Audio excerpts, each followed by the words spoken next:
Assalamualaikum.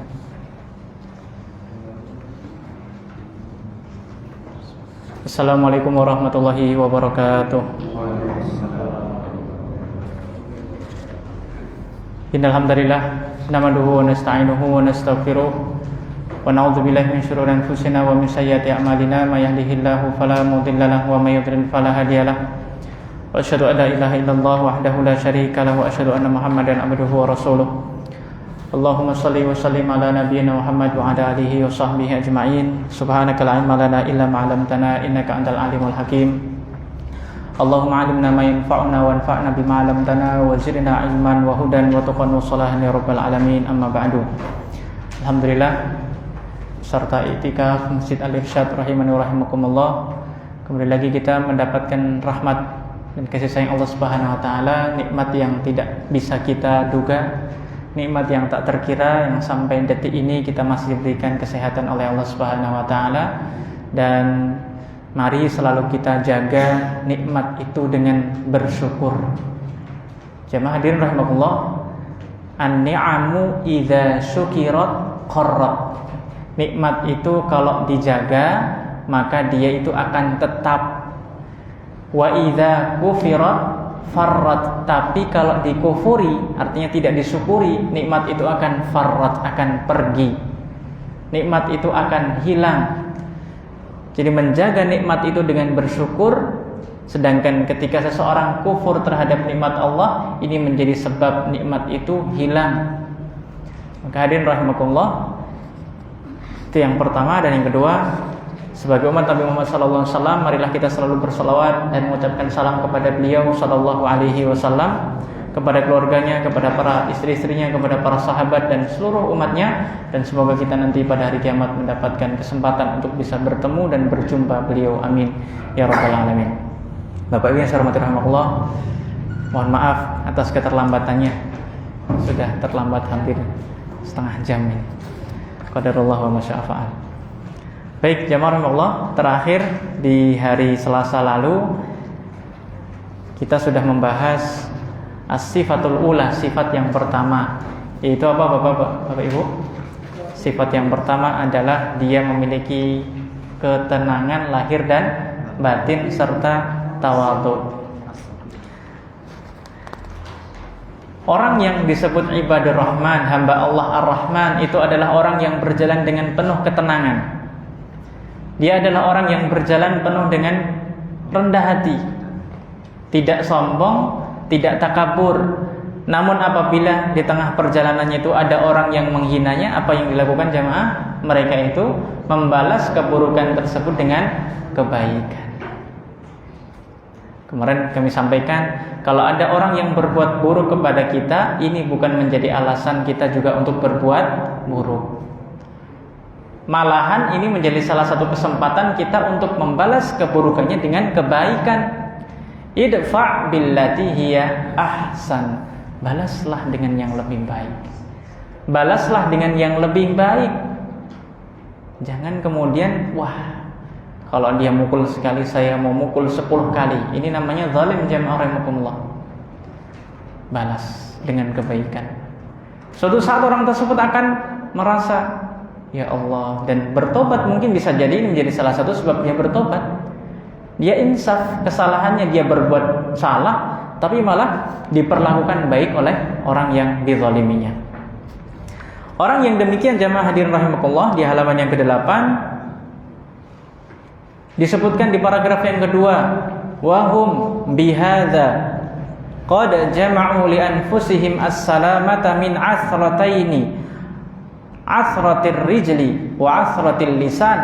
Ibadur rahman jamaah rahimakumullah, yang ketika berjalan dengan penuh ketawaduan, yang ketika dihina membalas dengan kebaikan, maka mereka ini adalah orang-orang yang selamat dari dua keburukan. Pertama apa jamaah rahimakumullah? Keburukan ar-rijl, keburukan kaki. Yang kedua adalah asratil lisan, keburukan lisan. Nah, jadi Bapak Ibu bisa tuliskan di samping itu, selamat dari dua keburukan, lisan dan kaki.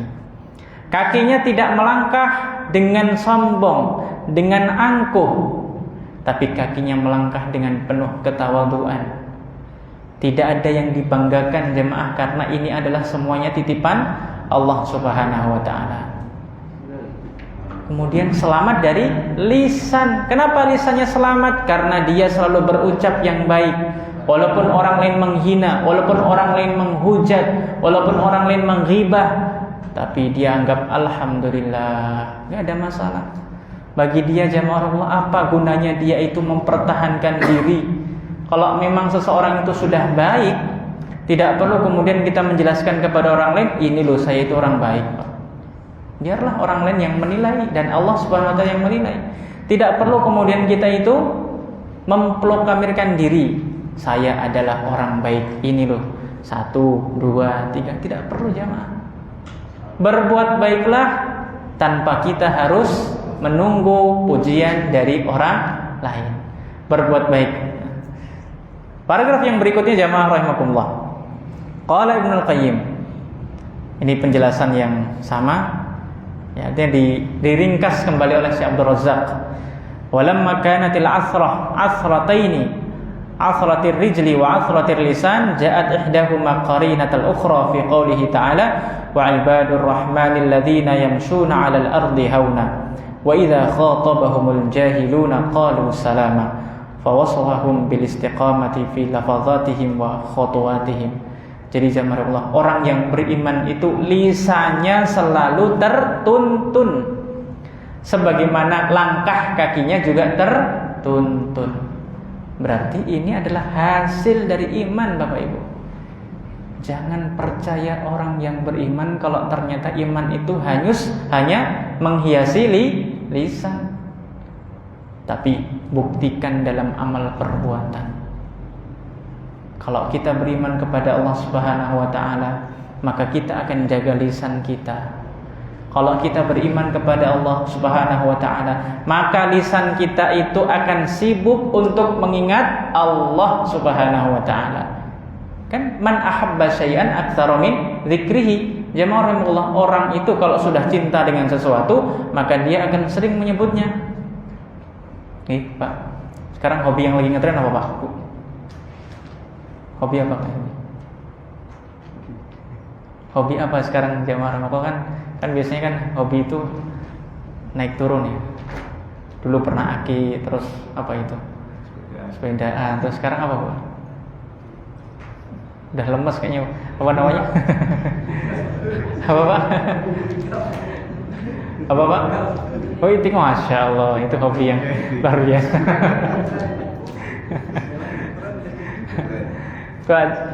Dulu Pak, zaman dulu waktu lagi keren awal-awal pandemi Pak ya, akik gitu Pak ya. Gila, jelas kan? Waktu awal pandemi itu kalau orang sangat cinta dengan akik, itu ketemu dengan siapapun yang diceritakan apa Pak? Batu akik ya. Ternyata sekarang harganya sudah nggak semahal dulu kan. Jadi jamaah rahimahullah, orang itu kalau sudah cinta dengan sesuatu, maka dia akan sering ucapkan, ceritakan itu. Nah, kalau yang kita cintai adalah Allah Subhanahu wa taala, ketemu siapapun yang kita ceritakan adalah Allah Subhanahu wa taala. Jadi ketemu dengan seseorang, alhamdulillah, subhanallah. Jadi jamaah, enak sekali kalau kita beriman itu bukan hanya sebatas lisannya yang manis, tapi juga hati kita merasakan, tangan kita merasakan, seluruh fisik kita juga merasakan. Itulah iman jamaah rahimakumullah. Maka orang yang beriman itu jangan hanya dia itu Masya Allah sregep beribadah, tapi ternyata lisannya ngapunten dia suka menyakiti orang lain. Ya Allah, ini fulan ini kalau sedekah nggak tanggung-tanggung, bangun masjid sendirian, tapi ternyata lisannya lebih panjang ketimbang apa Pak? Lebih panjang ketimbang tangannya. Maksudnya suka menyakiti hati orang lain, suka menghina orang lain, meremehkan orang lain dan lain sebagainya. Maka hadirin rahimani wa rahimakumullah, ketika seseorang beriman kepada Allah Subhanahu wa taala, dia jangan hanya sebatas menjalankan perintahnya kepada Allah, tapi juga dia harus menjalankan status dia sebagai makhluk, sebagai hamba dan makhluk Allah Subhanahu wa taala. Kemudian yang berikutnya paragraf yang Terakhir di halaman 8. Fala yuqabilunal jahilin was-sufaha bimithli jahlihim wa safahihim. Wa inna ma yuriduna anhum wa yukhatibunahum bikalamin salim min hadhil afat fayadfa'una al-isa'ata bil ihsan. Ya, hadirin rahimakumullah. Ini yang disebutkan di dalam surat Fussilat ayat 34. Jadi kalau kita itu ingin menjadi orang yang disebut ibadur rahman, maka kita harus membalas keburukan itu dengan kebaikan dan jangan pernah pedulikan. Wa'arid, ribuan ayatnya Pak. Wa'arid anil jahilin. Jangan pedulikan dengan orang-orang yang jahil itu. Karena kalau kita pedulikan, habis waktu kita hanya untuk membalasnya. Nggak sempat beribadah. Yang seharusnya bisa itikaf, malah ngapain? Malah sibuk untuk membalas, mengcounter orang lain. Yang seharusnya bisa membaca Al-Quran 1 juz 1 jam, ataupun mungkin setengah jam baca 1 juz, itu hilang untuk bicarain masalah yang seharusnya sudah selesai. Yang seharusnya itu bisa berzikir kepada Allah Subhanahu wa taala, menambah pahala, malah habis waktunya hanya untuk menjelaskan siapa kita kepada orang lain. Jadi hadirin rahimakumullah, sibukkanlah dengan ibadah, maka tidak ada space waktu kita untuk bermaksiat. Jadi kalau orang itu suka bermaksiat, itu dia memiliki waktu banyak untuk jauh dari Allah, tapi tidak punya waktu untuk dekat kepada Allah Subhanahu wa taala. Kaidahnya seperti ini jamaah rahimakumullah. Kalau seseorang itu sibuk dengan kebaikan, maka dia tidak akan sibuk dengan keburukan. Betul kan Pak? Bapak Ibu itikaf di sini ya, rahimakumullah. Apakah sempat berbuat keburukan? Insya Allah meminimalisir. Karena apa? Kita sibuk untuk beribadah. Bapak Ibu kalau sedang sholat, apakah sempat untuk berbuat maksiat? Mencuri ketika sholat bisa Pak? Bukan mencuri sholat dalam artian cepat sholatnya Pak, tapi nggak mungkin ketika orang sholat itu kemudian dia Pak ngambil barang orang lain, kecuali kalau memang hatinya sudah busuk gitu.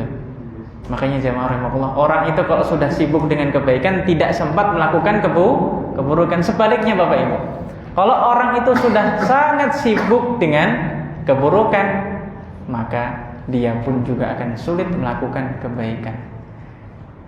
Jamaah rahimakumullah, dan yang paling berat bagi kita sebagai hamba Allah adalah ketika Allah Subhanahu wa taala sudah tidak inginkan kita berbuat kebaikan. Ini tanda Allah Subhanahu wa taala sudah tidak inginkan kita berbuat baik, Pak. Allah akan sibukkan kita dengan hal-hal yang kontraproduktif.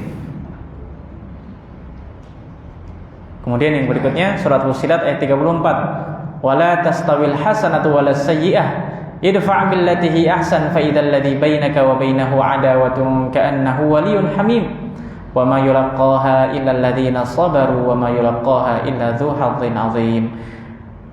Balas, tidak sama antara kebaikan dengan keburukan. Balaslah keburukan itu dengan kebaikan, karena sesungguhnya dengan kebaikan itu yang sebelumnya bermusuhan, yang sebelumnya itu saling membenci menjadi teman baik. Jamaah Allah, berapa banyak masalah yang terlalu panjang itu selesai di meja makan, betul Pak? Berapa banyak masalah yang panjang ternyata selesai ketika kita memberikan hadiah.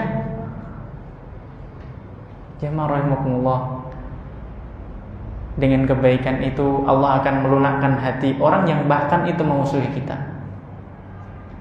Dengan kebaikan itu Allah akan bukakan hati hidayah orang-orang yang membenci kita.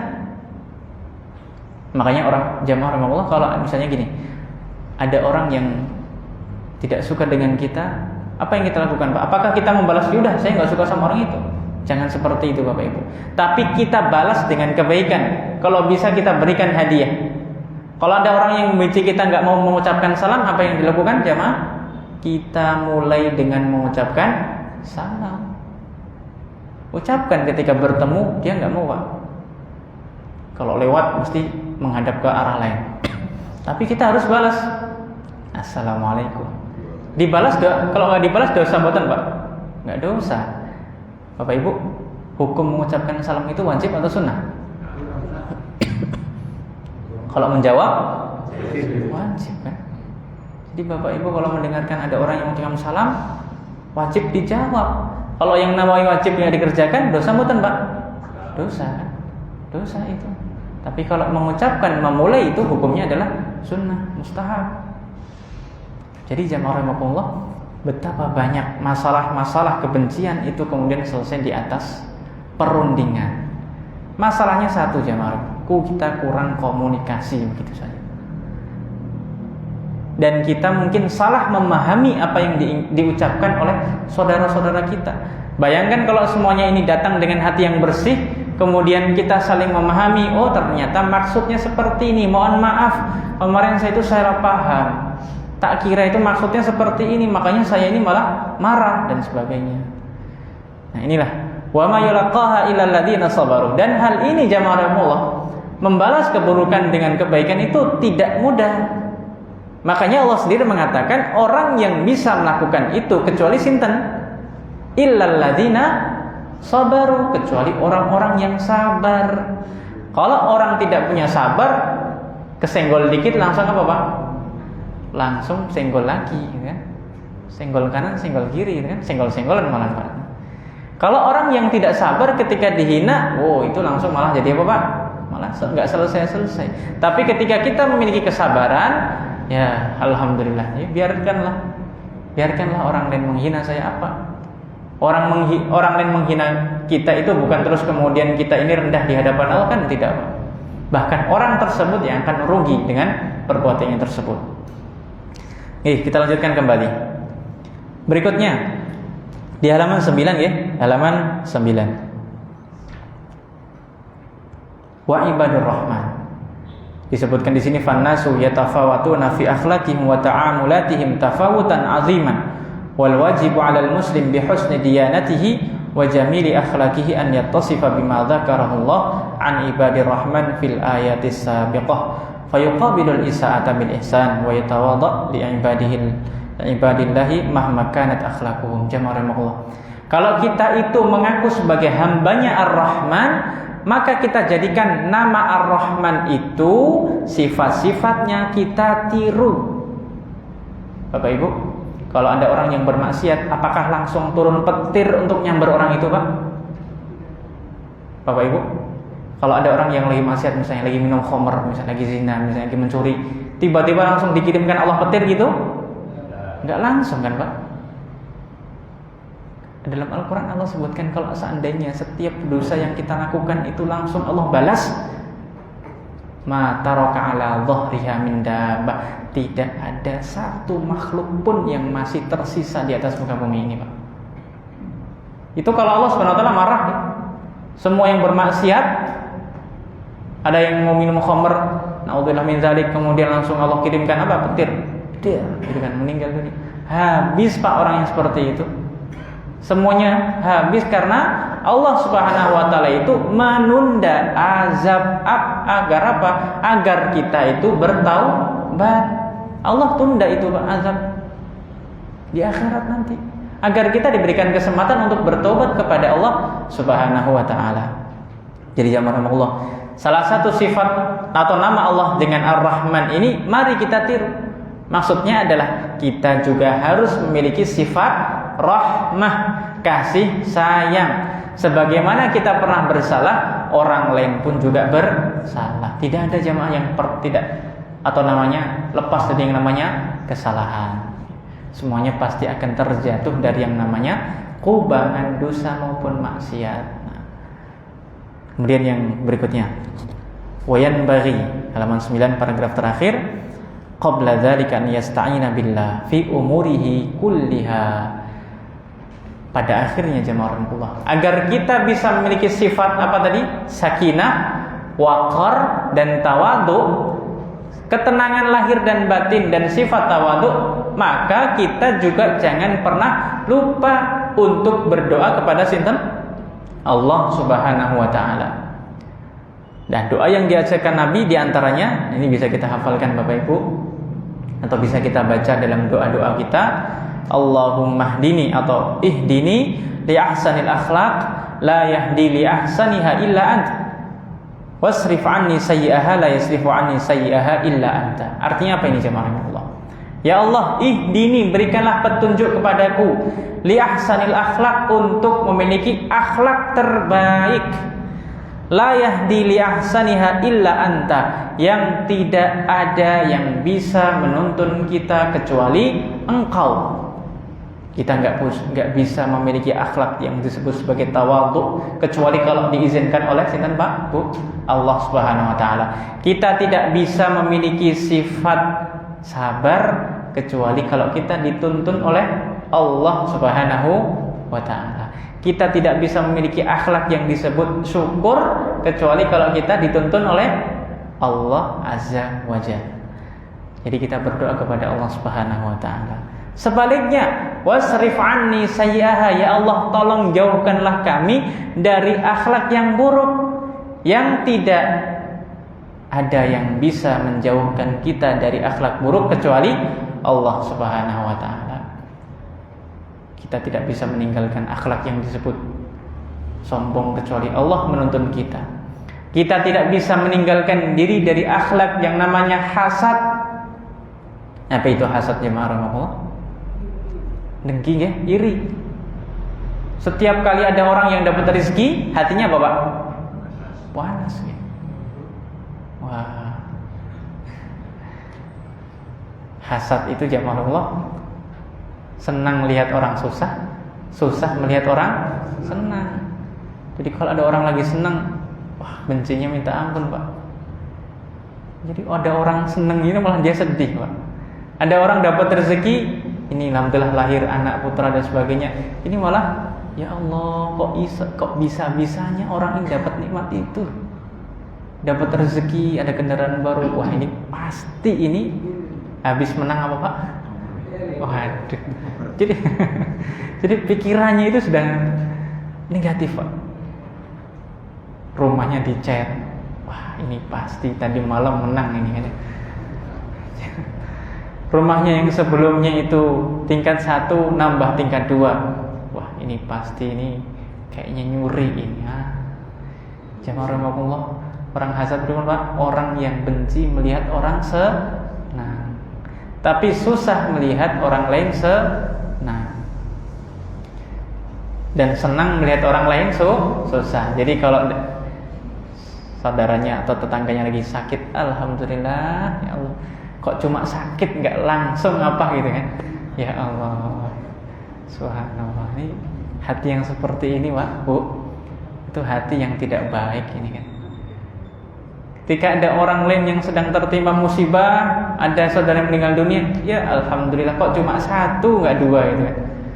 Ya Allah, ketika rumahnya misalnya ada yang kehilangan, alhamdulillah, tapi kira-kira ngucapin alhamdulillah nggak banyak.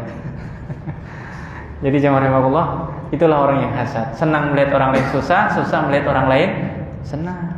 Tapi orang yang disebut ibadur rahman adalah orang yang selalu senang melihat orang lain juga senang, sedih ketika melihat saudaranya juga sedih.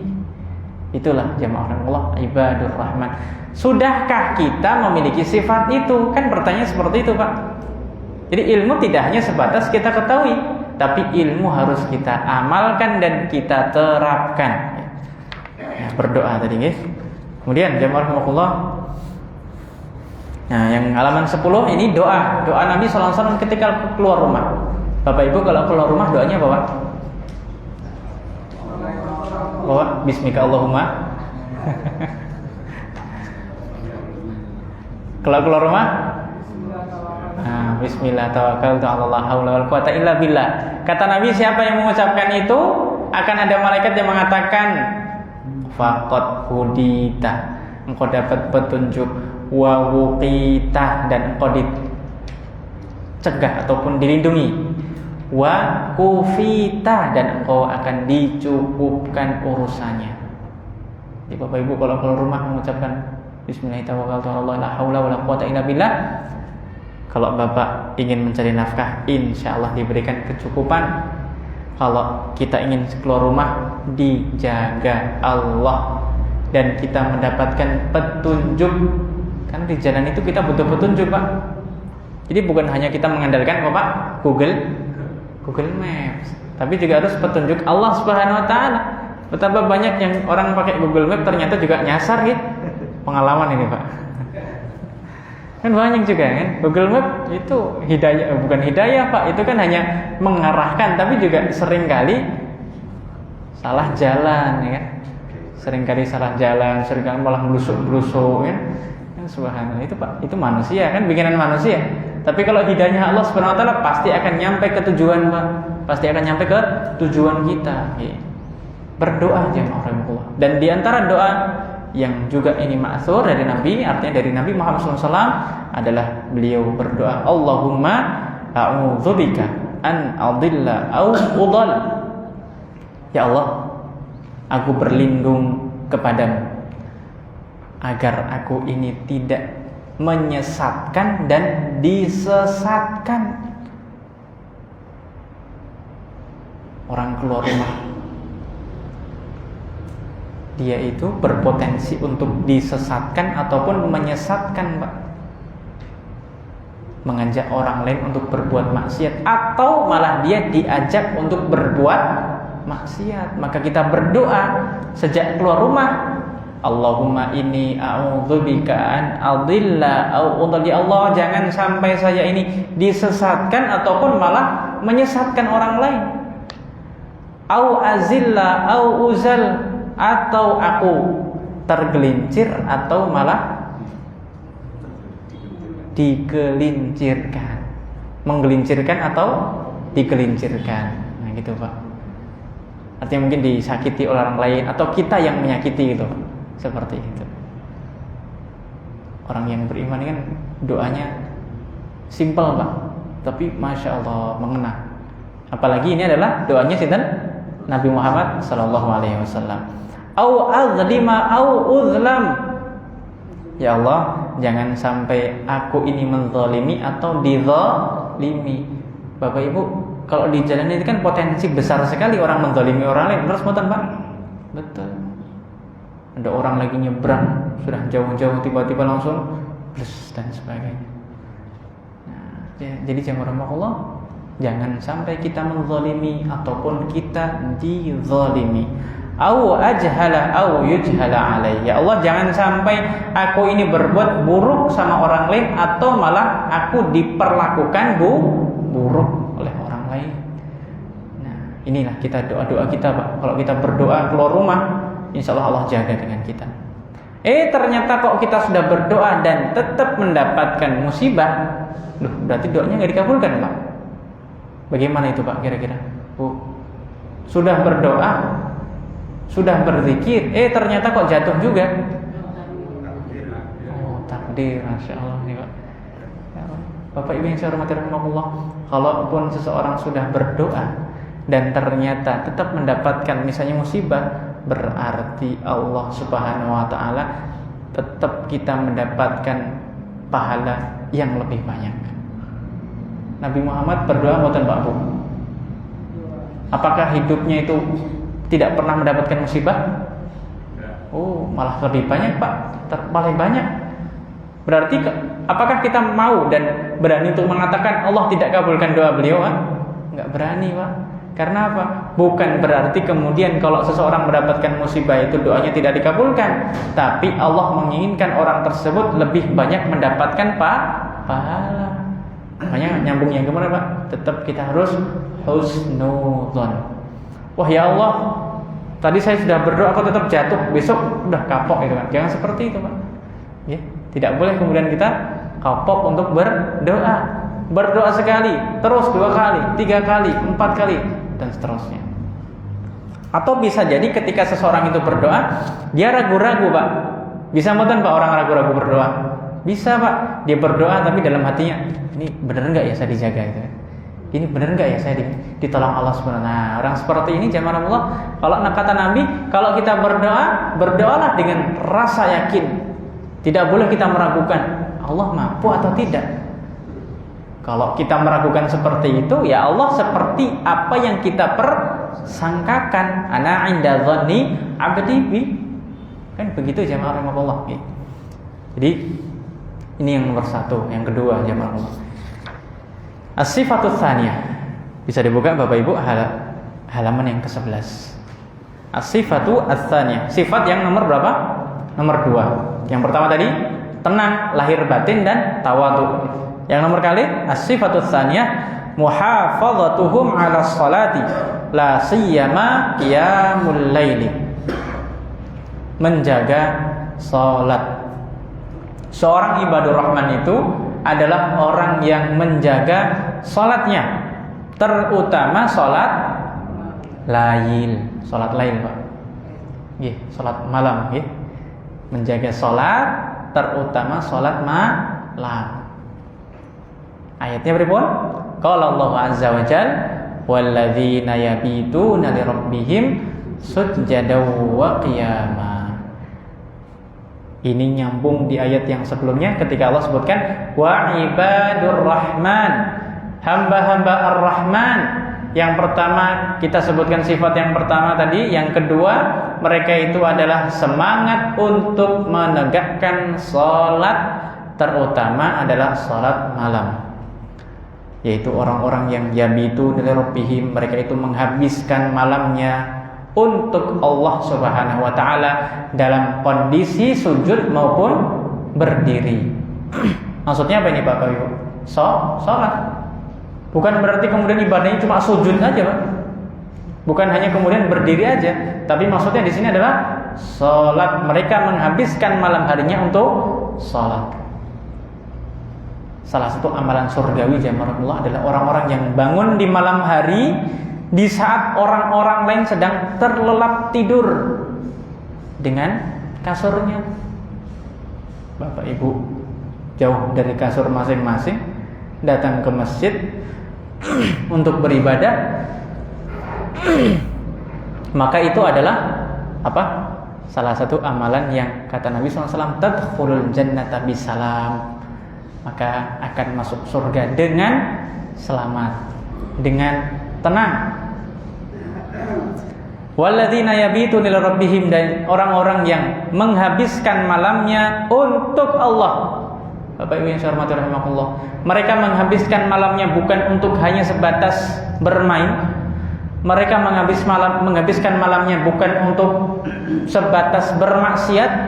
Mereka menghabiskan malamnya bukan untuk membicarakan aib orang lain.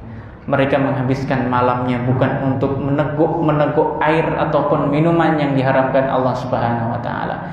Mereka menghabiskan malamnya bukan untuk menghabisi orang lain dengan membunuh atau sebagainya. Mereka menghabiskan malamnya bukan untuk melampiaskan syahwatnya, tapi mereka li rabbihim. Mereka itu bangun malam untuk apa? Untuk Allah Subhanahu wa taala. Salat itu jamaah rahimakumullah. Maka jamaah rahimakumullah, kalau kita ingin menjadi hamba yang disebut sebagai ibadur rahman, jaga salatnya. Sampai-sampai Umar bin Khattab, Bapak Ibu, mengatakan sesungguhnya Umar mengatakan kepada bawahannya, gubernur-gubernur yang ada di wilayah Islam saat itu, inna ahamma amrikum indis shalah, sesungguhnya yang paling penting bagiku salat, Pak, kata beliau. Bukan gimana itu apartemen lantai 15, bukan ditanyakan gimana itu jembatan sudah selesai belum, gimana itu bandaranya, gimana itu pelabuhannya dan sebagainya. Tapi yang kata Umar bin Khattab, yang paling penting bagiku adalah salat. Karena apa? Siapa yang menjaga dan merawat salatnya, maka yang lain pasti akan terjaga. Dan siapa yang meremehkan, menyia-nyiakan salat, maka yang lain pun akan disia-siakan.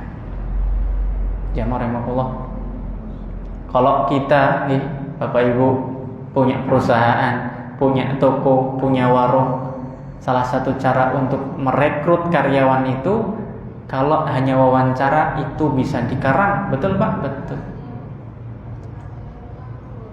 Kalau hanya wawancara dan menuliskan di kertas CV itu bisa dikarang, Pak. Lihat Google CV selesai. Tapi kalau ujiannya adalah ketika kita berikan kepada mereka kamar, kemudian kita tunggu ini sholat subuh bangun enggak, wah itu nggak bisa dikarang Pak. Alarm 10 speakernya full aja, kalau memang sudah tidak terbiasa juga nggak akan pernah bangun Pak. Karena apa jamaah? Salat itu adalah kebiasaan orang-orang yang beriman kepada Allah Subhanahu wa taala. Kalau kita mencari dengan seperti itu, insya Allah sholat saja dijaga, apalagi cuma apa Pak? Makanan yang kecil itu. Sholat saja dijaga, apalagi kalau dia hanya menjaga warung, lacinya isinya uang, insya Allah dijaga. Maka jamaah rahimani rahimahullah, sholat itulah yang paling penting dibandingkan yang lain. Karena sholat itulah yang nanti akan pertama kali dihisab pada hari kiamat. Itu yang pertama kali akan ditanyakan oleh Allah Subhanahu wa taala, gimana salatnya fulan itu? Apakah salatnya sudah baik? Apakah salatnya sudah betul? Inna awwalu ma yuhasabu 'alaihi al-'abdu yaumal qiyamah salatuhu. Salat yang nanti akan dihisab pada hari kiamat. Wa min sifati ibadir rahmanir zahirah muhafadzatuhum 'ala ada'is salati allati hiya a'dhamul a'malil badaniyah fardhan wa naflan. La siyama salatul laili fa innaha sunnatun muakkadatun an Rasulillah sallallahu alaihi wasallam. Wa jaa fi fadlil muhafadzati 'alaiha ahaditsu adidah wa li hadza ja'at hadis sampai akhir. Jamaah rahimahullah, ingin sampaikan di sini bahwa di antara sifat-sifat ibadur rahman itu adalah mereka menjaga salat yang ini adalah amalan zahir paling mulia. Apa itu? Amalan itu kan terdiri dari dua jenis ya, zahir dan batin. Apa maksudnya zahir dan batin, Pak? Ada amalan yang terlihat. Salat kelihatan bukan, Pak? Kelihatan kan gerakannya. Ketika takbir, oh ini sedang salat takbir. Sedang ruku, sedang sujud, sedang tasyahud, sedang salam. Berarti ini adalah amalan yang sifatnya lahir, terlihat. Dan amalan lahiriah paling agung itu adalah sholat. Bahkan Allah sebutkan dan Rasulullah sebutkan, sholat ini biasanya setelah syahadat. Betul nggak Pak Bu? Pertama adalah rukun Islam, bersyahadat kepada Allah, dan syahadat Nabi Muhammad adalah utusannya. Setelah itu baru mendirikan sholat. Berarti itu penting. Tidak mungkin kalau sepenting itu Allah sebutkan menyertai syahadat, atau kita sebut sebagai syahadatain. Bersyahadat Allah adalah ilah yang hak untuk diibadahi, dan Rasulullah Muhammad adalah Rasul dan utusan Allah Subhanahu wa taala. Nah, paragraf yang kedua. Wa mimma warada fi fadli qiyamil laili qauluhu sallallahu alaihi wasallam, dan di antara hadis-hadis yang menyebutkan keutamaan salat lail terutama adalah sabda Nabi sallallahu alaihi wasallam, afdhalus salati ba'dal fardhati salatul lail. Salat terbaik setelah fardu adalah salat lail. Jamaah rahimahullah, salat lail itu dimulai kapan? Salat lail dimulai kapan, Bu? Setelah salat Isya, sampai nanti menjelang subuh. Nah, waktunya panjang, Pak. Apakah kita harus selesai mulai Isya selesai jam 3? Bapak Ibu yang iktikaf di sini mau seperti itu, Pak? Salat lail semalam sampai subuh. Oh, keram. Jadi orang Rasulullah nanti akan dibahas di sini. Nah, tapi intinya salat lail itu dimulai ba'da salatil isya, setelah salat isya sampai nanti menjelang salat subuh. Nah. Dan salat yang paling mulia setelah salat fardu ada 5 ya, Pak? Ada 5. Saya ingin cerita sedikit, Pak. Kalau dalam mazhab Hanafi ada 4 mazhab nih, Pak, dalam Islam itu. Mazhab pertama Pak, Hanafi, kemudian Maliki, nomor 3 Syafi'i, kemudian Hambali. Nah, ada mazhab namanya Hanafi, mereka mengatakan bahwasanya bahkan sholat witir atau sholat lail itu termasuk kewajiban. Jadi bagi mereka sholat yang wajib itu 6, Pak. 6 sholat wajib. Kalau kita kan subuh, zuhur, asar, maghrib, dan isya 5. Tapi kalau bagi mereka ditambahkan satu lagi, yaitu salat witir atau salat lail. Jadi mereka punya 6. Makanya jamaah Allah kalau ada yang umroh atau haji, nanti di Masjid Nabawi biasanya ketemu dengan orang-orang yang dari India, dari Turki, itu setelah salat Isya langsung berdiri. Nah, mereka ini salat witir karena bagi mereka itu kewajiban. Tapi kebanyakan para ulama mengatakan hukumnya adalah sunnah, tidak sampai wajib. Kapan menjadi kewajiban itu jamaah rahimakumullah? Kapan? Ribut? Masya Allah. Nazar Pak. Kalau Bapak nazar, ya Allah, nanti kalau saya dapat rezeki, saya akan sholat lail malam ini. Itu wajib Pak. Jadi yang asalnya itu sunnah menjadi wajib karena nazar. Siang Senin Kemis hukumnya apa Pak? Sunnah gitu. Tapi kalau Bapak Ibu misalnya mengatakan nanti saya bernazar kepada Allah malam ini, hari ini akan puasa Senin, itu sudah berubah menjadi wajib untuk itu saja Pak, untuk hari itu saja. Ya, berubah menjadi kewajiban dan harus ditunaikan karena nazar. Maka di antara definisi nazar adalah menjadikan amalan yang asalnya itu mubah atau sunnah menjadi wajib untuk dikerjakan hukumnya. Nah, berikutnya, qala sallallahu alaihi wasallam. Ini ada sabda Nabi juga yang lain sallallahu alaihi wasallam terkait dengan fadail, keutamaan qiyamul lail. Alaikum biqiyamil lail, wahai umatku, dirikanlah salat malam. Fa innahu da'bus shalihin. Kenapa? Yang pertama alasannya karena itu adalah kebiasaan orang-orang saleh. Allah, kalau kita ingin mengikuti orang-orang salih, maka kita harus punya waktu untuk sholat malam. Alhamdulillah kalau sekarang kita dimudahkan Pak, karena sholat tarawih nih. Kalau kita mau sholat itu enak, tinggal ngikutin jadi makmum kan. Nanti PR-nya setelah Ramadan, gimana kabar sholat lail kita? Kan gitu Pak. Baik-baik saja, alhamdulillah. Di sholat di Masjid Al-Irsyad, alhamdulillah sudah terbiasa dengan bacaan yang cukup panjang kan Pak di sini. Alhamdulillah. Nanti insya Allah setelah Ramadan kita tanyakan kembali. Bukan Bapak Ibu kan ada grup WA itu reunian, gimana kabar tarawihnya? Jamaah rahimakumullah, gimana kabar sholat lainnya? Di antara tanda amal yang diterima itu adalah apa Pak Bu? Istiqomah. Itu cara gampang Pak untuk tahu diterima atau enggaknya itu kan. Min alamati qabulil hasanati al hasanatu ba'daha. Di antara tanda amal soleh kita diterima adalah kita dimudahkan untuk berbuat amal soleh itu lagi. Jadi Bapak Ibu rahimahullah, monggo. Itu barometer yang paling mudah kita mengetahui apakah kita diterima amalnya atau tidak.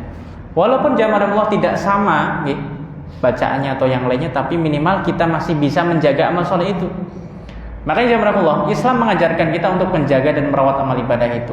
Setelah Ramadan, kita dianjurkan untuk ngapain Bapak Ibu? Sittan min Syawal. Ini dalam rangka kita untuk ngapain? Menjaga ketaatan, jangan sampai kemudian loss, hilang. Makanya jamaah Allah, kalau kita sholat fardu zuhur misalnya, makanya kemudian kita tambahkan dengan apa jamaah? Sholat ba'diyah. Nah itu kan nyambung terus seperti itu Pak. Nanti sholat asar qobliyah ya Pak, kalau ba'diyah nggak ada gitu. Kemudian nanti sholat maghrib. Atau ada orang sholat antara, kan bainal adzanaini sholat kan, di antara azan dan iqamat itu Bapak Ibu boleh sholat, walaupun itu bukan sholat rawatib gitu.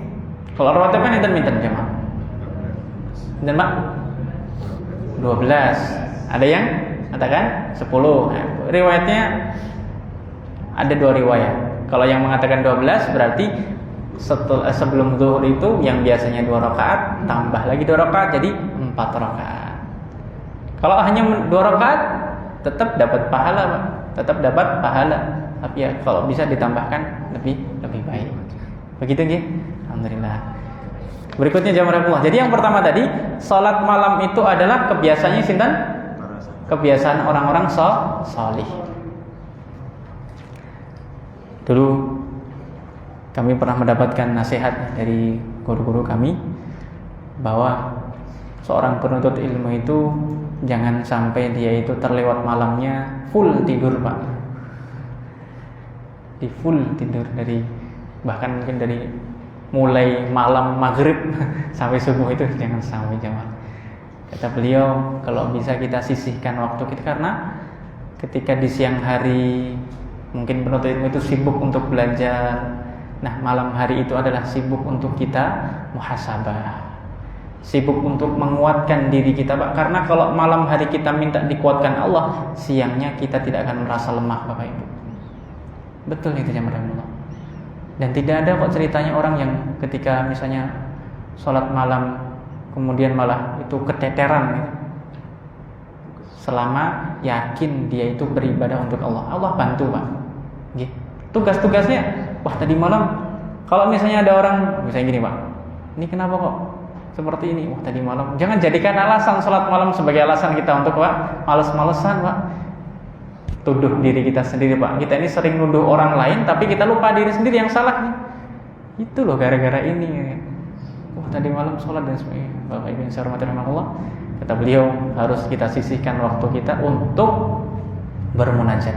Karena di malam hari kita minta tolong untuk dimudahkan urusan aktivitas kita di siang hari. Nah, jamaah rahimahullah, itu yang pertama. Jadi ini kebiasaan sinten orang-orang saleh. Yang kedua, wa huwa qurbatun ila rabbikum. Dan ini adalah taqarrub ilallah, untuk mendekatkan diri kepada Allah. Akhir surat Al-Alaq bagaimana Bapak Ibu? Wasjud waqtarib. Wasjud, sujudlah, waqtarib, dan berdekatlah. Di antara para ulama ada yang mengartikan ini sebagai bahwasanya sujud itu adalah sebab kita dekat dengan Allah Subhanahu wa taala.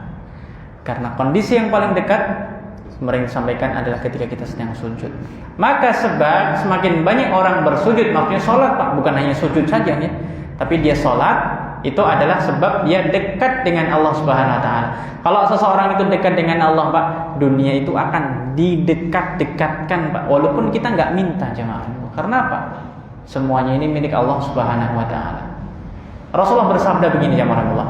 Kalau seseorang itu motivasi hidupnya adalah akhirat, maka Allah akan jadikan kekayaannya itu di dalam hatinya, dan Allah akan mudahkan urusannya, dan Allah akan datangkan dunia itu walaupun dia itu enggak meminta. Sedangkan kalau orang itu motivasinya naudzubillah adalah dunia, maka kata Rasulullah, Allah akan jadikan kemiskinan itu selalu menghantuinya. Padahal dia mungkin kaya, Pak. Tapi apa? Dia mengejar dunia, maka dunia itu semakin dikejar semakin lari. Karena tidak ada orang yang puas, Pak. Tidak ada orang yang qanaah. Dia terus merasa kurang. Siapa yang menjadikan dunia sebagai obsesi tertingginya, maka Allah akan jadikan kemiskinan itu menghantuinya. Urusannya kacau balau sulit, dan dia tidak mendapatkan dunia kecuali apa yang dibutuhkannya. Maka Bapak Ibu hormati Allah, salat lail ini adalah qurbatun ila rabbikum.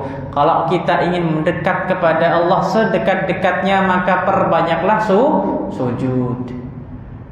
Ada seseorang jamaah Allah yang mengadu kepada Nabi Muhammad SAW, wahai Nabi, aku ingin nanti di akhirat bertemu dengan engkau. Apa kata Rasulullah SAW, Bapak Ibu? Kata Nabi Muhammad SAW, kalau engkau ingin dekat denganku pada hari kiamat, fa'a'inni ala nafsika bikathratis sujud, maka tolonglah perbanyak sujud, maksudnya perbanyak sholat. Hari ini jamaah Allah, kita hanya bisa mendengarkan nama Nabi Muhammad dan kita hanya bisa bersolawat sallallahu alaihi wasallam. Kita iri jamaah Allah dengan para sahabat. Kita ingin juga mendapatkan kemuliaan seperti kemuliaan yang Allah berikan kepada mereka ketika Allah berikan mata mereka ini bisa memandang manusia terbaik yang pernah menginjakkan kaki di muka bumi ini. Bapak Ibu yang saya hormati rahimakumullah, kita sangat rindu untuk bertemu Nabi Muhammad sallallahu alaihi wasallam. Bapak Ibu, jujur Bapak Ibu, kalau kita ditanya apakah kita rindu, jawabannya satu Pak, pasti kita rindu Pak. Kalau saya sebagai anak kemudian meninggal oleh siapa, saya akan rindu untuk bertemu orang tersebut Pak. Karena terlalu banyak kenangan indah bersamanya gitu kan.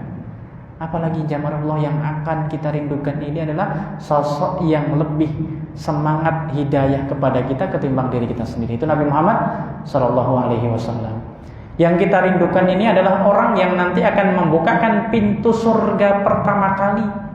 Yang akan kita rindukan ini adalah orang yang sangat semangat untuk kita, rela untuk disiksa, rela untuk diusir, rela untuk ditinggalkan kerabatnya, rela untuk dipukul, rela untuk ditimpakan kotoran ketika sholat, rela untuk sakit, rela untuk sedih, hanya ingin kita semuanya bahagia.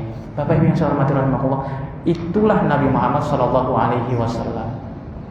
Makanya jamaah rahimakumullah, perbanyaklah kita bersujud dengan sholat agar Allah mudahkan kita untuk bertemu dengan Nabi Muhammad. Kalaupun ya semuanya dengan takdir Allah, kalaupun kita sekarang belum bisa membersamai Nabi, tapi masih ada satu kesempatan yang tidak boleh kita sia-siakan, yaitu kapan? Ketika nanti di surganya. Di dunia boleh Pak kita tidak dipertemukan oleh Nabi, tapi jangan sampai satu kesempatan yang akan datang itu kita sia-siakan. Jadi jamaah Allah, kata Nabi, a'inni ala nafsika bikathratis sujud. Rasakanlah Bapak Ibu yang saya hormati, ketika kita sedang sujud, itu adalah tabungan-tabungan kita untuk semakin mendekatkan diri kepada Allah, untuk bertemu Nabi Muhammad sallallahu alaihi wasallam. Jadi jamaah Allah, yang kedua, qurbatun ila rabbikum, itu adalah taqarrub, mendekatkan diri kepada Allah. Wa maghfaratun lisayyi'at, dan itu akan menghapuskan kesalahan dan dosa-dosa kita. Bapak Ibu yang saya hormati Allah, kebaikan yang kita lakukan itu pasti akan menghapus dosa. Wa manhatun lil itsm. Saya ulangi Pak. Yang pertama tadi apa Pak? Yang pertama tadi kebiasaan orang-orang salih. Kemudian mendekatkan diri kepada Allah. Kemudian yang ketiga menghapuskan dosa. Dan yang keempat wa manhatun lil itsm, akan menjauhi kita dari dosa.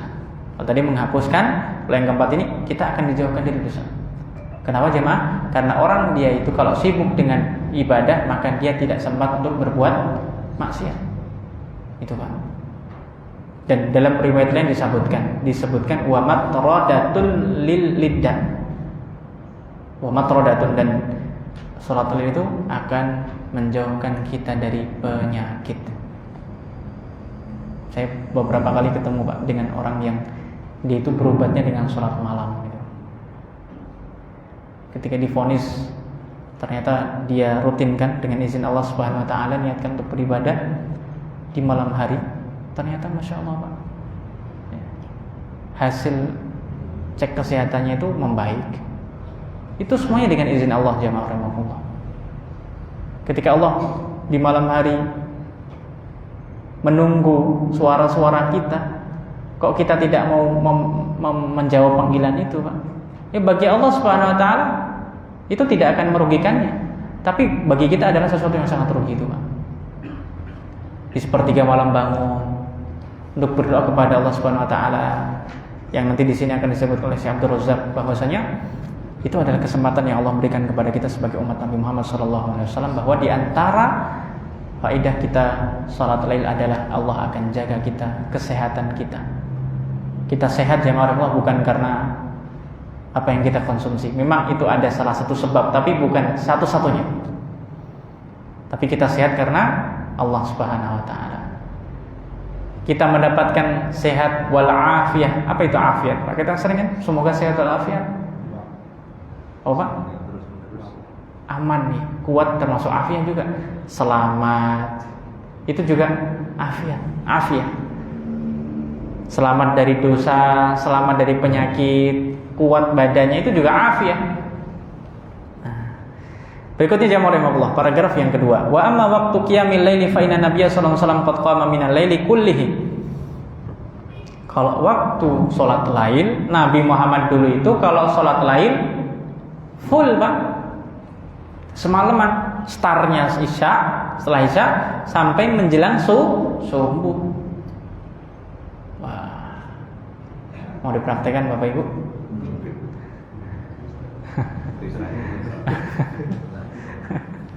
Jamaah rahimakumullah, itulah sholatnya Nabi. Itulah sholatnya Nabi yang sudah mendapatkan ampunan dari Allah, dosa yang telah lalu dan dosa yang akan datang. Tuh, Bapak Ibu di sini ada yang punya kartu sudah diampuni dosanya, Pak? Boleh Pak? Jamaah, itu Nabi Muhammad SAW kan yang sudah diampuni dosa-dosanya. Melakukan demikian. Ketika Aisyah bertanya, wahai Nabi, bukankah engkau ini adalah orang yang sudah diampuni dosa-dosanya? Sampai kakinya Pak bengkak. Orang kalau terlalu lama berdiri kan ya seperti itu bengkaknya. Tapi kalau kita bengkaknya bukan terlalu lama berdiri, Pak. Terlalu banyak tidur. Jadi jamaah Allah, Nabi Muhammad kata beliau, apakah nggak boleh saya ini ingin jadi orang yang bersyukur? Berarti syukur itu salah satu caranya adalah dengan menggunakan kenikmatan untuk beribadah. Bapak Ibu, jangan kira ketika Bapak Ibu sehat kemudian digunakan untuk iktikaf di sini, itu adalah bentuk kesyukuran kepada Allah Subhanahu wa taala. Nah, Nabi Muhammad salatnya semalam full. Ya, semalam full. Karena memang salat lain bagi Nabi itu wajib, jemaah. Kalau sholat lain bagi Nabi Muhammad itu wajib, tapi bagi umatnya itu hukumnya sunnah. Nah, problem kita Bapak Ibu yang saya hormati, kalau kita sudah mendengar ini amalannya sunnah, berarti boleh ditinggalkan. Memang kalau dalam usul fikih para fuqaha mereka mengatakan yang sunnah itu dikerjakan dapat pahala, yang kalau ditinggalkan nggak dapat dosa. Tapi rugi kan Pak? Rugi. Memang nggak berdosa, tapi kita rugi. Ada kesempatan kenapa tidak diamalkan dan tidak dikerjakan. Oke Bapak Ibu, kata Nabi SAW, kalau memang seseorang itu tidak sempat, kemudian dia hanya tersisa beberapa menit, udah sholat 1 rakaat Pak, witir itu. Begitupun juga kita masih banyak alasan. Jadi Bapak Ibu yang saya hormati Allah, semoga Allah Subhanahu wa taala ya ampuni dosa-dosa dan kesalahan-kesalahan kita. Karena kesalahan yang semakin banyak itu akan membuat kita semakin malas untuk beribadah. Jadi Bapak Ibu, kenapa kok seseorang itu mudah untuk beribadah? Karena tidak punya beban. Bapak Ibu, dalam surat Al-Insyirah, dosa itu beban. Alam nashrah laka sadrak wa wada'na 'anka wizrak, dan kami telah hapuskan dosamu. Alladzi anqadha dhahrak, yang mana dosa itu membuat punggungmu itu berat. Jadi Bapak Ibu, yang namanya dosa itu membebani. Kalau kita hidup ingin tanpa beban, maka jauhilah perbuatan dosa.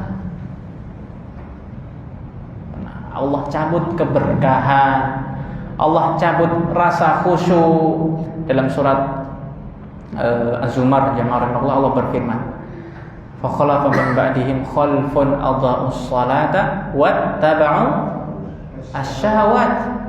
Maka Allah akan gantikan mereka dengan suatu umat, suatu kaum yang mereka itu menyanyikan salat dan mengikuti syahwat. Para ulama menjelaskan Bapak Ibu, sebab kita tidak khusyuk dari sholat itu karena kita ngikutin syahwat. Jadi kalau seseorang itu dia itu tidak dikuasai oleh syahwatnya, dia itu tidak mengikuti hawa nafsunya, maka sholatnya akan khusyuk. Syahwat dunia Pak, baru Allahu Akbar langsung ingat, aduh ini kira-kira nanti hari ini bisa nggak tutup omsetnya. hari ini kira-kira bisa nggak ya? Nah ini jualannya bisa sampai berapa Pak? 2M misalnya. Wah itu pikirannya baru Allahu Akbar Pak. Ini belum salam Pak, baru Allahu Akbar. Ini kira-kira nanti macam-macam lah Pak. Jadi jamaah, semakin kita ini bergantung pada dunia, semakin khusyuk itu sulit. Tapi kalau semakin kita ini bergantungnya kepada Allah, khusyuk itu mudah. Coba bayangkan, Bapak, ketika sholat, anggap ini adalah sholat terakhir Bapak. Ketika kita sholat, anggap ini adalah sholat terakhir yang kita nanti nggak tahu apakah bisa sholat lagi setelah itu. Itu mungkin Pak, sholat-sholat yang terbaik kita Pak. Kalau kita berdiri, mungkin berdiri paling lama. Kalau rukuknya lama, kalau sujud. Karena apa Pak? Ketika kita salam, mungkin Allah sudah cabut kita. Kalau kita sedang berpuasa misalnya, seakan-akan ini adalah puasa terakhir kita yang kita nanti tahun depan sudah tidak bertemu. Itu misalnya Pak, kita berpuasa hari ini adalah dengan puasa kita terbaik, ibadah kita ibadah yang terbaik. Karena apa? Seperti halnya kalau orang sudah divonis, Mas, besok ini kalau saya cabut oksigennya jangan meninggal dunia. Wah, hari ini mungkin kita Pak melakukan amal ibadah semuanya itu dikerjakan semuanya. Masalah kita adalah kita itu sering menunda-nunda. Kan begitu Pak? Wah besok aja lah. Besok aja dan besok aja. Jadi jamaah Allah, kenapa sholat kita tidak khusyuk? Karena kita mengikuti hawa nafsu. Kenapa sholat kita tidak khusyuk? Karena kita mengikuti syahwat dunia, syahwat semuanya lah Pak, syahwat dan sebagainya. Nah, berikutnya jamaah Allah. Dalam hadis ini Rasulullah SAW bersabda, yanzilu Rabbuna tabaraka wa ta'ala kulla lailatin ila samai dunya. Allah Subhanahu wa taala turun ke langit yang paling rendah ketika tersisa sepertiga malam terakhir, dan Allah berfirman, man yad'uni fa'astajib lahu. Siapa yang berdoa kepadaku, aku pasti akan dijabahi. Siapa yang minta kepadaku, pasti aku akan kasih. Dan siapa yang minta ampun kepadaku, pasti aku akan ampuni Pak. Setiap malam seperti itu Pak. Setiap malam Allah memberikan kesempatan itu untuk kita. Tapi berapa banyak orang yang terbangun untuk menjawab panggilan Allah Subhanahu wa taala. Bapak Ibu yang saya hormati rahimani wa rahimakumullah, di waktu sahur itu adalah waktu-waktu terbaik kita untuk berdoa Bapak Ibu. Orang-orang saleh dalam Al-Qur'an disebutkan wabil ashari hum yastaghfirun. Mereka itu beristighfar Pak.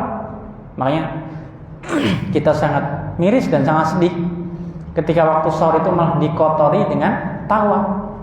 Ketika waktu sahur itu hanya dikotori dengan sendau gurau.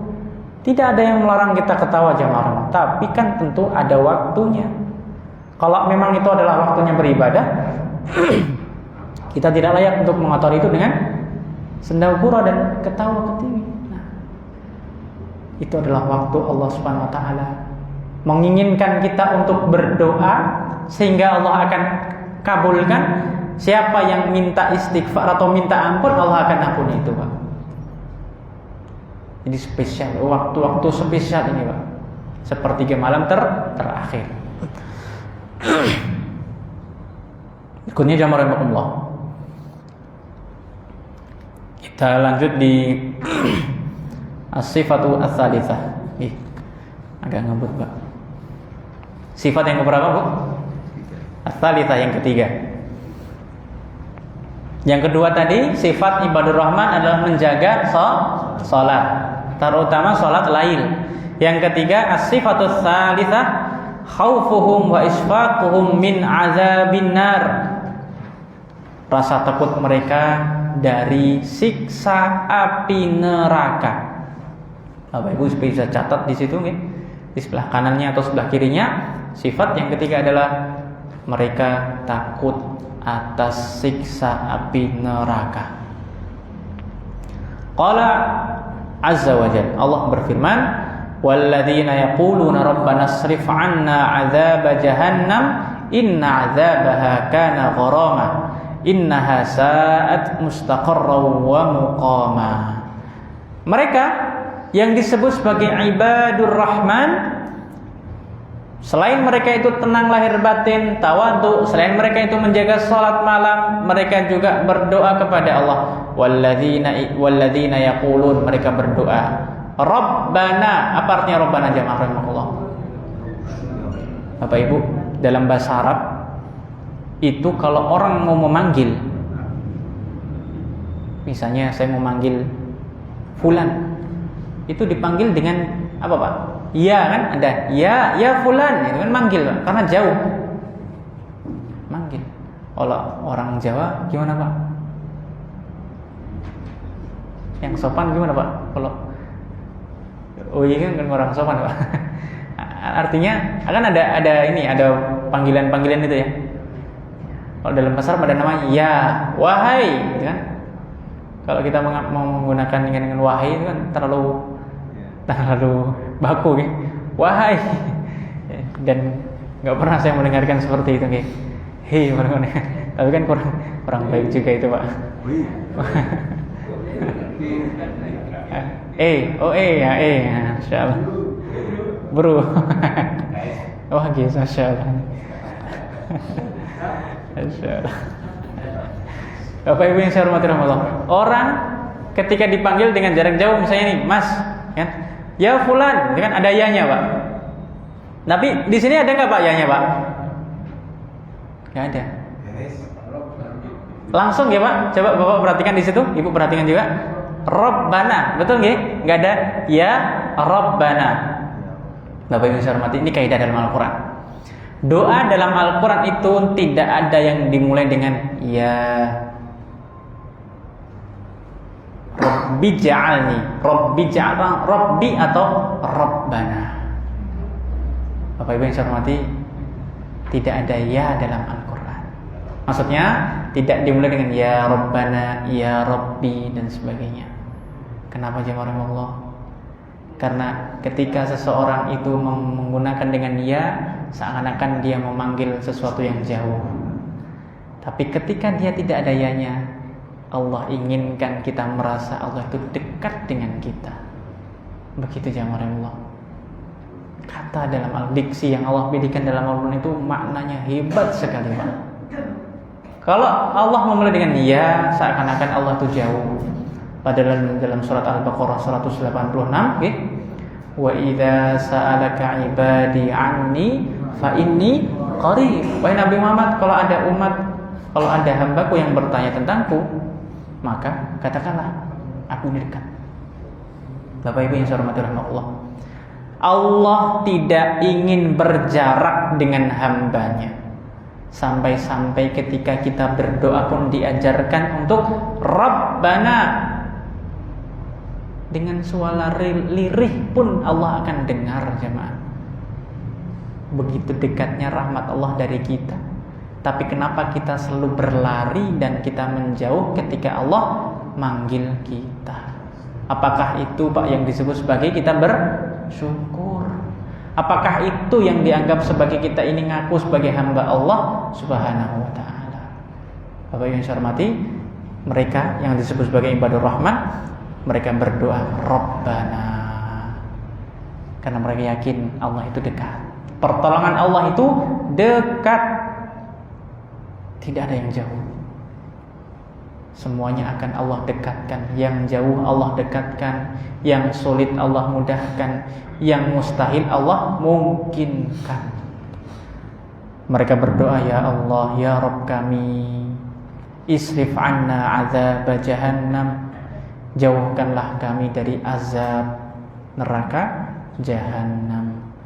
Inna azabaha kana gharama. Inna azabaha kana gharama. Sesungguhnya azabnya itu azab yang kebinasaannya itu kekal. Kehancuran, kerugiannya itu abadi. Innaha, sesungguhnya neraka jahanam itu saat mustaqarra wa muqama, sungguh tempat dan kediaman yang paling buruk. Jamaah rahimani wa rahimakumullah. Seorang hamba ibadur rahman itu takut kepada apa? Azab maupun siksa Allah. Kenapa Pak takut Pak? Karena seseorang itu ketika dia sudah berbuat kebaikan, bukan membuatnya dia itu semakin berani untuk bermaksiat, tapi membuatnya semakin takut. Ya Allah, ini kira-kira Engkau terima atau tidak? Ini namanya apa? Rasa takut, Pak. Kan seringkali kalau orang beribadah, wah pasti Allah terima ini kan. Dia lupa jamaah Allah, yang membuat amal kita diterima itu bukan kualitasnya, tapi karena rahmat Allah Subhanahu wa taala. Makanya nyambung dengan yang pertama, harus tawadhu.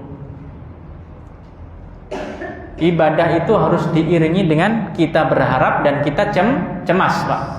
Berharap itu maksudnya apa? Kita berharap ampunan Allah, tapi jangan lupa kita dengan siksaan Allah Subhanahu wa taala. Orang-orang munafik nanti disebutkan di sini, mereka itu beribadah aja enggak, tapi mereka yakin dengan azab Allah. Ya nanti pun kalaupun kita disiksa paling cuma sehari. Itu Pak, PD-nya seperti ini PD bukan pada tempatnya. Jadi jamaah rahimakumullah, fa ibadur rahman ma'isanihim bil amali wa ta'abbudi lillah qad khafu wa wajilu min azabillahi wa sakhati. Jamaah rahimakumullah, orang yang beriman walaupun mereka itu sudah berbuat amal baik, tapi mereka tetap juga khawatir kalau Allah tidak terima amal itu. Mereka merasa khawatir jamaah rahimakumullah. Karena apa?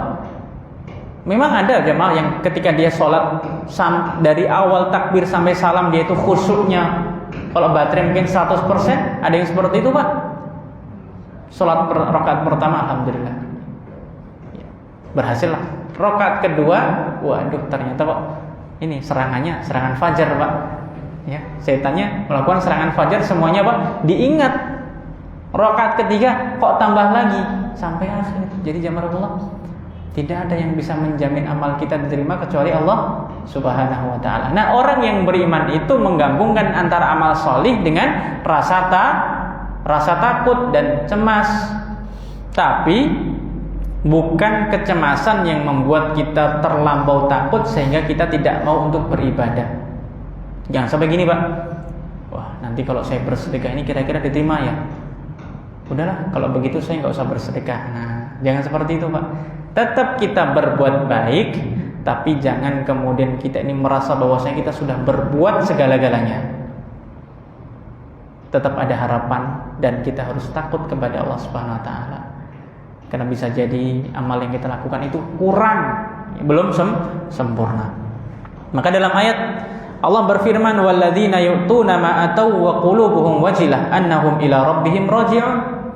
Orang-orang itu yang mereka itu bersedekah, berbuat baik, mereka itu berbuat baik, tapi hati mereka merasa takut kalau seandainya mereka tidak diterima amalnya oleh Allah Subhanahu wa taala.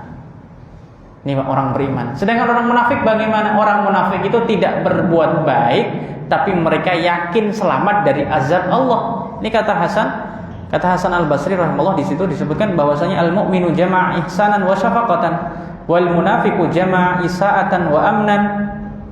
Nah, ini menurut imam kita yang bernama Al-Hasan Al-Basri rahimahullahu taala. Nah, jadi jamaah hadirin rahimakumullah, orang yang disebut sebagai ibadur rahman adalah orang yang dia itu berdoa kepada Allah Subhanahu wa taala. Doa itu Pak pasti dikabulkan. Pasti dikabulkan. Tidak ada doa yang Allah tolak Bapak Ibu ketika syarat dan ketentuannya berlaku. Ketika ada penghalang, mungkin doa itu tidak dikabulkan. Contohnya apa Bapak Ibu penghalang doa? Makan, Bapak? Makan yang haram. Penghalang itu Pak. Makan yang haram, hasil nipu orang, ini uang orang lain untuk maslahatan umum malah dia ambil. Ini banyak mungkin Pak. Dia naik kendaraan nggak kena panas, tapi kendaraan nggak berkah itu ya. Dia punya rumah ber-AC, di dalam rumahnya ada kolam renang, bahkan ada Bapak lapangan sepak bola. Wah, masya Allah, ngalang stadion Pak. Tapi hidupnya nggak berkah jemaah Allah. Karena apa? Dia memakan hal yang diharamkan Allah. Berdoa, walaupun berdoa jemaah Allah dengan menangis sekalipun, itu ada penghalangnya, ada penghalangnya. Dan penghalang yang berikutnya selain kita memakan yang haram, naudzubillah min dzalik, adalah ketika seseorang itu tidak mau beramar ma'ruf nahi mungkar.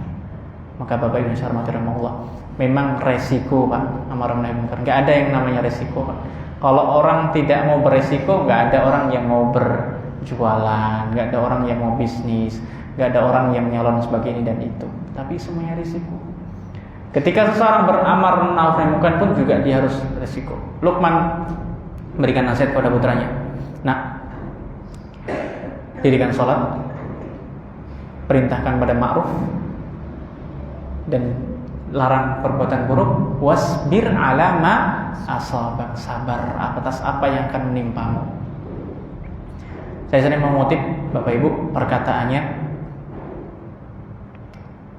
Pak Hamka, Profesor Hamka. Beliau mengatakan bahwasanya kalau orang ingin beramar ma'ruf nahi munkar, berdakwah, itu jangan mengira yang dihamparkan di depannya itu adalah karpet merah. Yang dihamparkan di depannya itu adalah bunga, kemudian sambutan meriah. Tapi sebaliknya ya, kalau orang meniatkan dirinya sebagai pewaris Nabi Muhammad SAW, dia harus siap. Bukan karpet merah yang ada di depannya, bahkan mungkin darah, bahkan mungkin perjuangan, bahkan mungkin harta, bahkan mungkin semuanya dia relakan untuk Allah Subhanahu wa taala. Jadi jamaah rahimani rahimakumullah, rasa takut inilah yang membuat seseorang berdoa kepada Allah Subhanahu wa taala.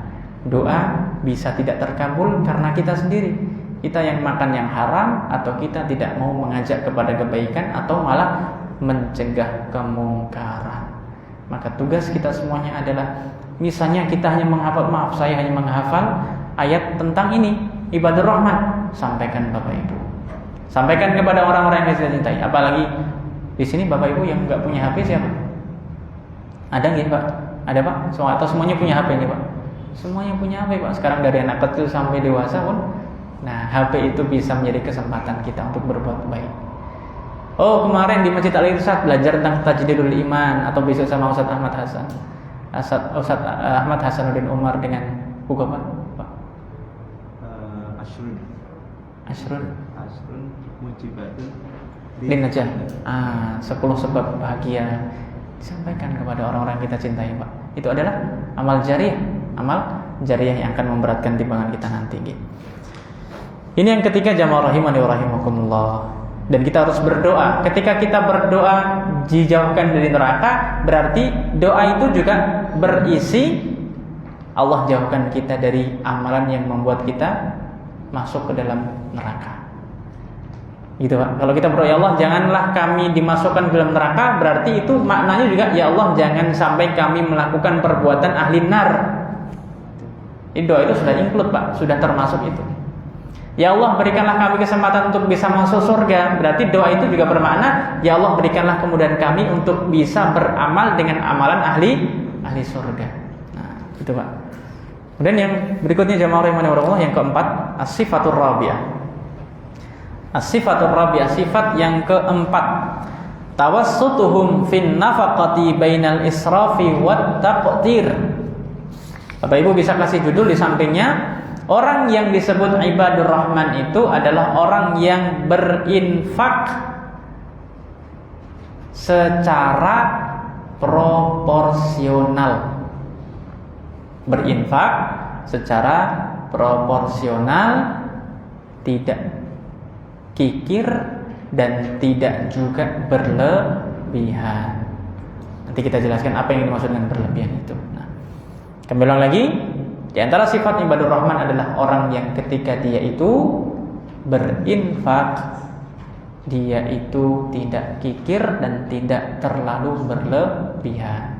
Proporsional itu artinya Bapak pertengahan ya, artinya dia adil kepada siapapun.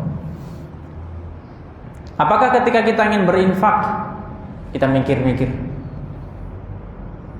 kita pilihkan harta yang paling kecil? Kalau di dompet kita ada warnanya merah, ada warnanya biru, ada warnanya hijau, apalagi Pak? Kayak pelangi nih Pak. Ungu ada nggak Pak? Nggak ada ya. Ada yang warna perak, ada nggak warna perak Pak? Yang warna perak apa Bu? 100 sih. 1000 juga perak loh Pak. Jadi jamaah rahimakumullah, bagaimana ketika kita berinfak? Orang yang disebut sebagai ibadur rahman itu adalah walladzina idza anfaqu, apabila mereka itu berinfak, lam yusrifu, maka mereka itu tidak berlebihan, walam yaqturu, dan mereka itu tidak kikir, tidak pelit, wa kana baina dzalika qawama, tetapi mereka itu bersikap pertengahan, proporsional. Mas, nih saya punya uang 10 juta, tak sedekahkan semuanya.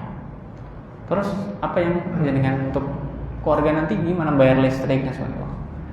Dah nanti tak ngutang. Nah, seperti ini Bapak Ibu yang hormati rahimahullah, tidak baik juga.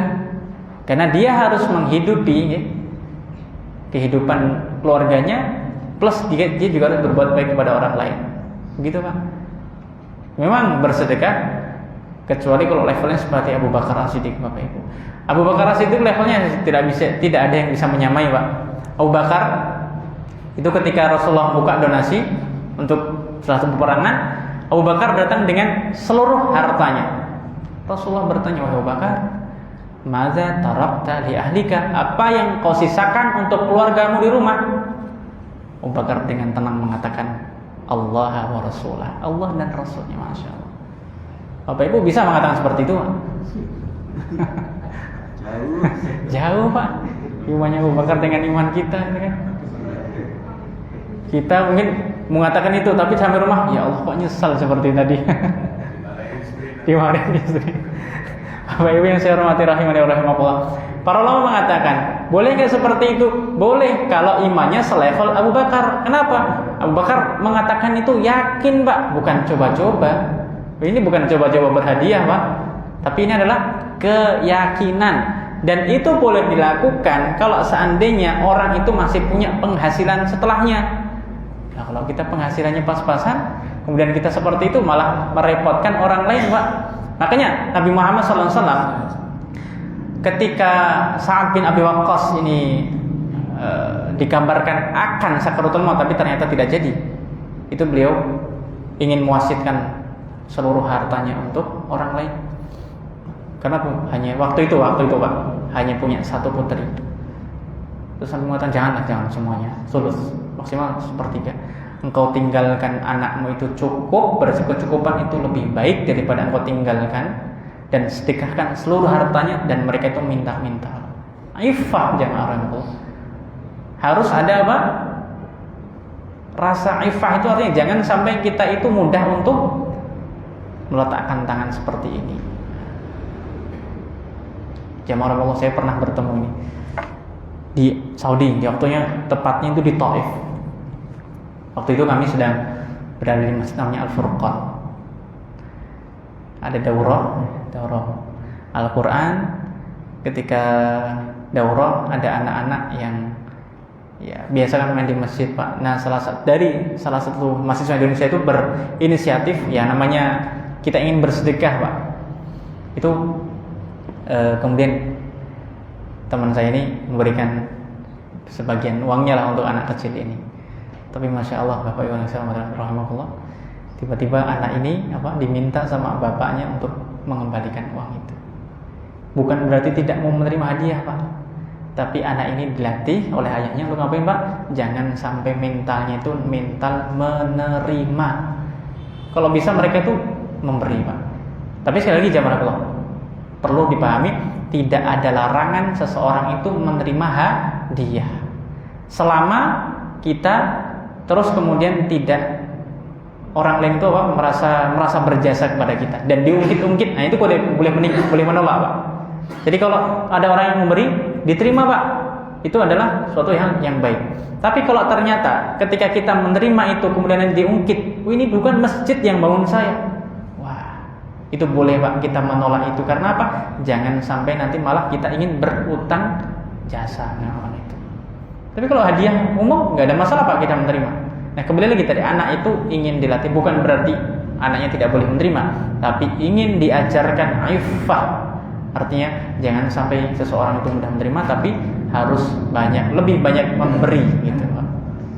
Nah ini pelajaran mahal yang saya dapat. Ternyata ada juga yang seorang ayah ataupun ibu yang mengajarkan anaknya demikian.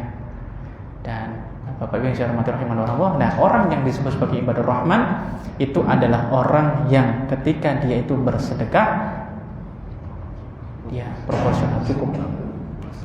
Untuk keluarga terpenuhi, untuk dirinya terpenuhi. Jangan sampai kemudian kita sedekahkan semuanya. Memang jamarakumullah, Allah pasti akan membalas itu semuanya. Tapi itu kan juga ada, kita punya tanggungan banyak. Ada keluarga, mungkin ada orang tua, ada siapapun.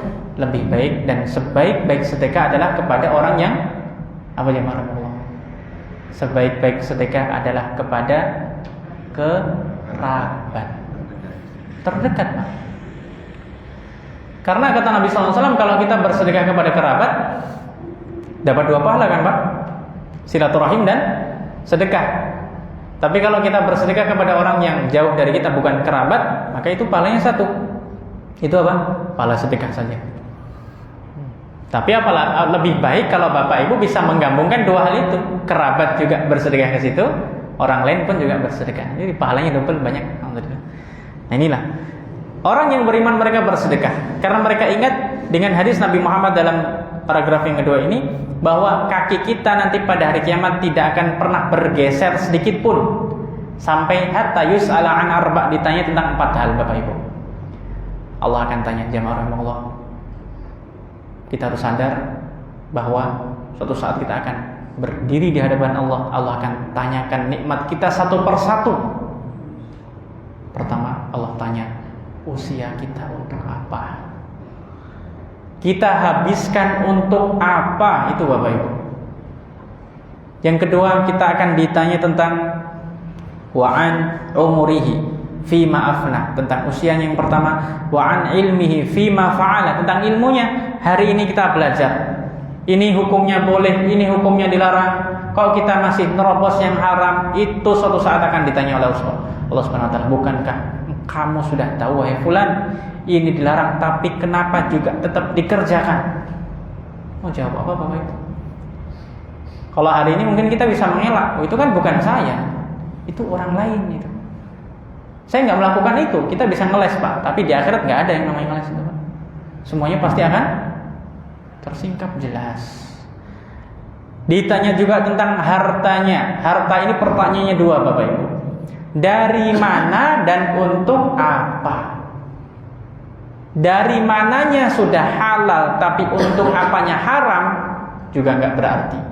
Ini kan dari hasil kerja saya, tapi untuk beli miras ini pun juga tidak baik. Halal tapi untuk membeli daging babi untuk dikonsumsi, maka ini pun tidak baik.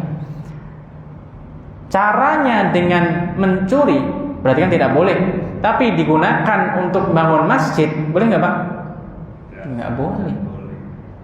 Caranya dengan misalnya korupsi, tapi ternyata digunakan untuk membantu anak yatim, nggak boleh juga Pak. Karena niat baik itu tidak akan pernah merubah status keharaman suatu perbuatan Pak. Jadi gini, misalnya ada orang gini, dia ingin memberikan nafkah kepada keluarga, tapi ternyata caranya dengan mencuri. Kan saya niatnya untuk menafkahi. Menafkahi itu kan wajib. Bapak Ibu yang saya hormati, niat baik itu tidak akan pernah merubah perbuatan dosa. Apalagi walaupun Pak ketika mau mencuri tadi dengan bismillahirrahmanirrahim Pak, itu tidak akan pernah merubah status keharamannya. Dia ingin minum khamar, naudzubillah min dzalik, dengan bismillah. Setelah itu kemudian dia mengucapkan hamdalah, juga tidak akan pernah merubah status apa Pak? Keharamannya. Yang haram tetap haram walaupun niatnya baik, ya Pak. Seperti itu. Nah, ini orang-orang yang akan ditanya hartanya. Yang keempat, wa an jismihi fi ma ablah, dan juga akan ditanya tentang jisimnya, masa mudanya untuk apa? Masa mudanya apakah digunakan untuk taat kepada Allah Subhanahu wa taala atau tidak? Itu bagi masyarakat rahimahullah. Ini mungkin yang bisa kami sampaikan. Insyaallah Besok ba'da zuhur, Pak. Insyaallah 4 nih, masih ada 4 sifat yang kita akan pelajari dan semoga Allah mudahkan dan semoga kita juga dimudahkan untuk mengamalkan. Yang pertama sakinah, tawadhu, yang kedua jaga salat, kemudian yang ketiga adalah berdoa kepada Allah dijauhkan dari azabnya, dan yang keempat adalah kita jangan lupa dengan sesama bersedekah, tapi tetap jangan lupa juga dengan keluarga dan diri kita masing-masing. Semoga Allah berkahi dan ridhoi langkah kita, amin ya rabbal alamin. Kita akhiri dengan kafaratul majlis. Subhanakallahumma bihamdika asyhadu an la ilaha illa anta astaghfiruka wa atubu ilaik. Wassallallahu wasallam ala nabiyina Muhammad wa ala alihi wa sahbihi ajmain.